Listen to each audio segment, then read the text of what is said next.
Pagdating ng araw, maraming iiyak talaga. Kasi akala nila yung kanilang pinanghawakan, yun ang pinakamagaling. Yung ating pinanghawakan ng Panginoong Jesus, yan talaga pinakamagaling. At wala nang hihigit pa dyan. Kaya, makikita natin yan. Lumampas tayo ng kaunti para bumilis. Exodus. Yan, kapit na tayo matapos. Revelation. Exodus chapter 3. Simula dyan sa verse 7. Tingnan nyo, no? Saan natin? Tayo na ito naabot natin. Kaya magalan dyan kung masyado magtatagal. Revelation lang ito. Sabi dito, sa verse 7. Exodus 3:7. Sinabi sa kanya ni Yahweh, nakita kong labis na pinapahirapan ng mga Ehipsyo ang aking bayan. Alam ko ang hirap na kanilang tinitiis at narinig ko ang kanilang pagdaig. Kaya't bumaba ako upang sila'y iligtas.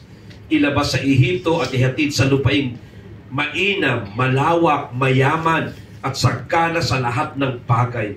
Ito yung mga lupain ng mga Kanineo, Hiteo, Amoreo, Pereseo, Hibita at Jebuseo. Narinig ko nga ang pagdaing ng aking bayan. At nakita ko ang pangaaping ginawa sa kanila ng mga Ehipsyo. Kaya't papupuntahin kita sa Paraon upang ilabas mo sa Ehipto ang aking bayang Israel.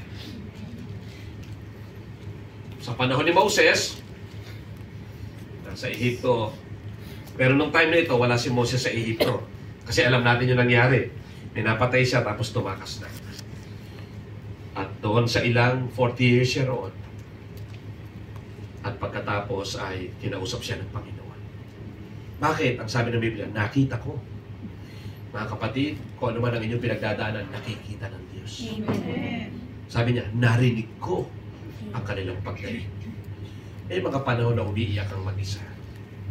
May mga panahon hindi mo alam ang iyong gagawin at napapabuntong hininga ka lang.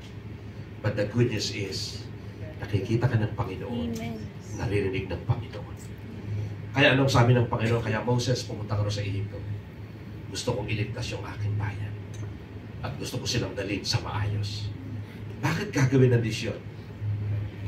Because God will do everything because He loves us. Amen.